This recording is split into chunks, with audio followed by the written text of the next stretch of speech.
Shalom. Hai anak didik ibu semua. Apa kabarmu hari ini? Ibu yakin kamu masih tetap dalam keadaan sehat dan tentunya tetap semangat walaupun harus mengikuti pembelajaran dari rumah. Bertemu kembali bersama saya Ibu Silitonga dalam video pembelajaran pendidikan agama Kristen dan budi pekerti. Dalam video kali ini kita membahas materi dari kelas 8 bab 11 dengan judul Mengapa Bersyukur. Bab 11 ini akan Ibu bagi menjadi 2 kali pertemuan. Untuk pertemuan pertama, silakan kamu pelajari materi dalam video ini. Kemudian kamu pindahkan materi itu ke dalam buku catatan kamu. Dan untuk pertemuan kedua, kamu kerjakan evaluasinya. Dan sebelum memasuki pembahasan materi, kita berdoa terlebih dahulu. Ibu yang akan pimpin dalam doa. Marilah kita berdoa. Allah Bapa kami yang bertata dalam kerajaan surga, terima kasih Tuhan buat kehidupan yang masih Tuhan berikan kepada kami, sehingga Tuhan Yesus kami bisa mengikuti pembelajaran kami melalui video ini. Berkati anak didik kami Tuhan Yesus dalam mengikuti pembelajaran dan berkati juga hamba yang memberikan pengajaran. Terima kasih Tuhan Yesus, di dalam nama anak-Mu Tuhan Yesus kami berdoa. Amin. Yang menjadi bahan Alkitab kita untuk materi bab 11 ini adalah Amsal 17 ayat 22, Filipi 4 ayat 4-7, 1 Tesalonika 5 ayat 18.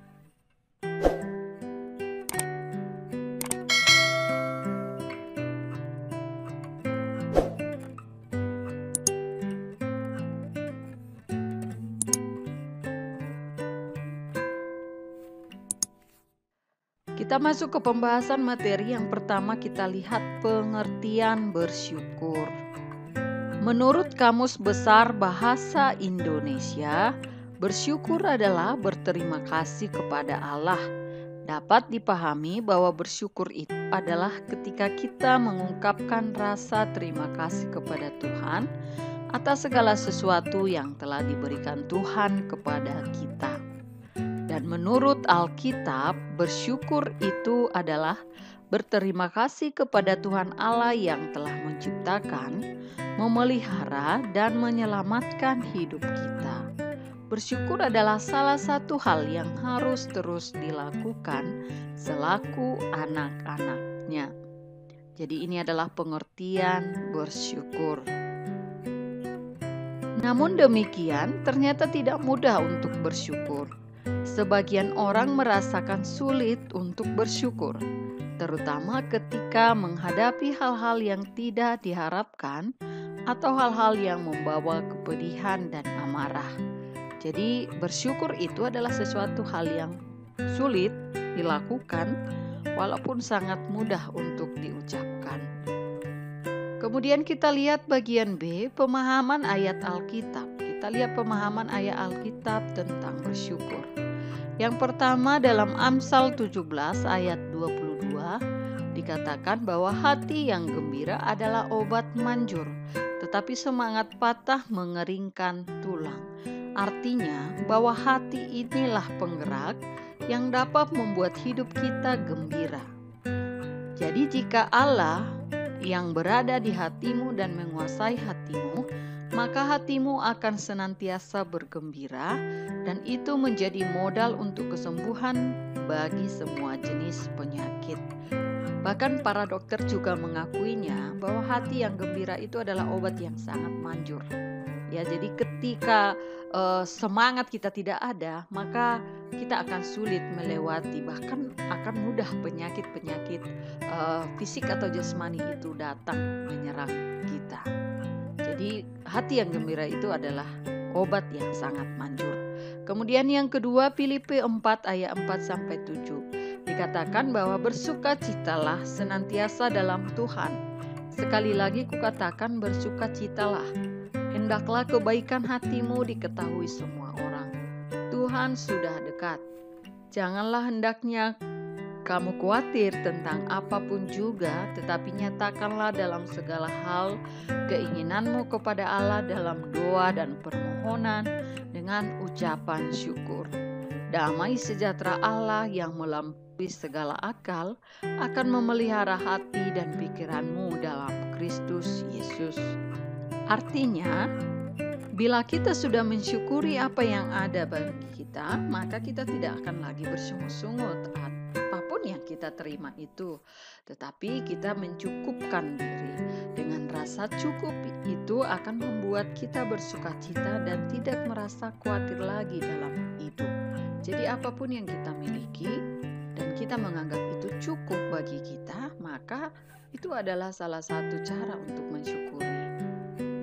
Kemudian yang ketiga, 1 Tesalonika 5 ayat 18. Dikatakan di sana, mengucap syukurlah dalam segala hal, sebab itulah yang dikehendaki Allah di dalam Kristus Yesus bagi kamu.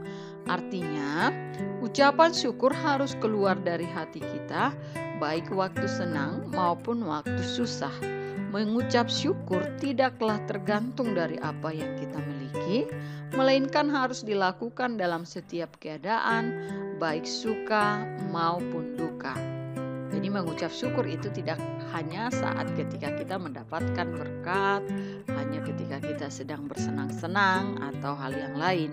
Tapi mengucap syukur itu adalah harus dilakukan sebagai orang percaya, baik di waktu suka maupun duka. Sekarang kita masuk bagian C, manfaat hidup bersyukur. Yang pertama, hidup bersyukur akan membuat kita merasa nyaman dan bersemangat menjalani hari-hari kita. Kemampuan kita juga akan lebih berkembang kalau kita membiasakan diri hidup bersyukur. Ibu buat satu contoh, seorang pemain sepak bola, dia bermain sangat bagus di klubnya. Tetapi ketika dia pindah ke klub lain, kemampuannya menurun drastis. Kenapa? Karena di tempat yang baru dia merasa tidak nyaman. Ada iri hati dan ada rasa kecewa kepada rekan-rekannya, tidak puas dengan pelatihnya. Intinya dia tidak bersyukur. Akibatnya ia berlatih asal-asalan, tidak dengan sepenuh hati. Dan ketika bermain pun jadinya tidak bersemangat. Jadi tidak heran kalau kemudian ia tidak bisa bermain dengan baik sesuai dengan kemampuannya. Jadi ketika kita hidup bersyukur itu akan membuat kita merasa nyaman dan bersemangat.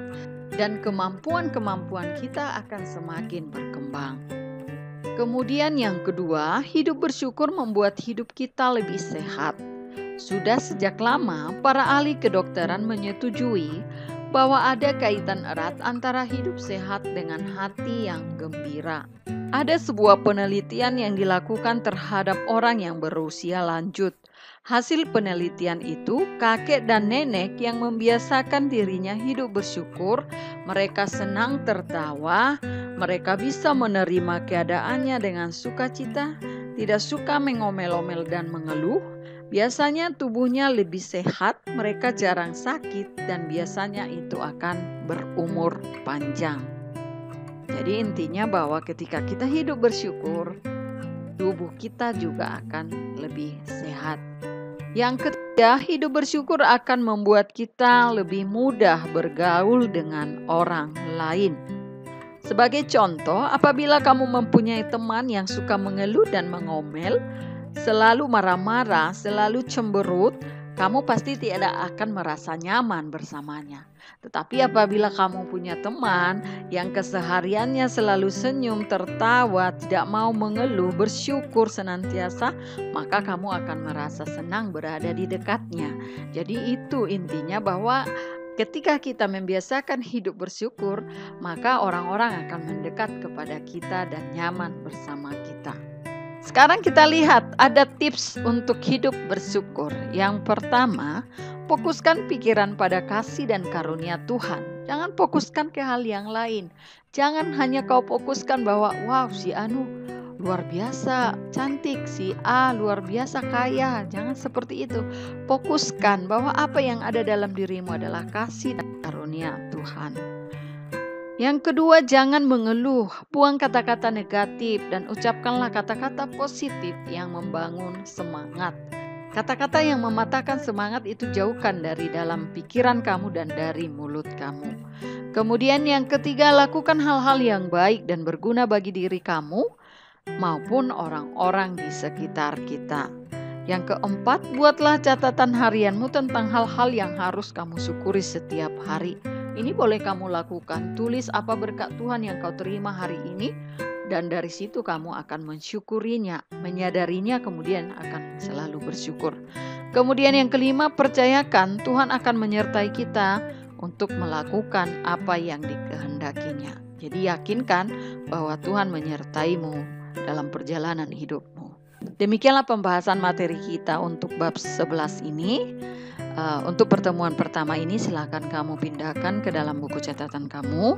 Kemudian untuk pertemuan kedua silakan kamu kerjakan evaluasi. Ini ada 5 soal. Yang pertama, tuliskan pengertian bersyukur menurut Kamus Besar Bahasa Indonesia dan Alkitab. Yang kedua, tuliskan manfaat hidup bersyukur. Yang ketiga, tuliskan 5 hal dalam hidupmu sekarang yang paling kamu syukuri. Yang keempat, tuliskan 5 hal yang sering membuatmu sulit sekali untuk bersyukur dan berikan alasanmu. Yang kelima, buatlah cerita pendek atau puisi. Kamu boleh pilih salah satu yang mencerminkan hidup bersyukur. Jadi evaluasi ini kamu kerjakan di pertemuan kedua.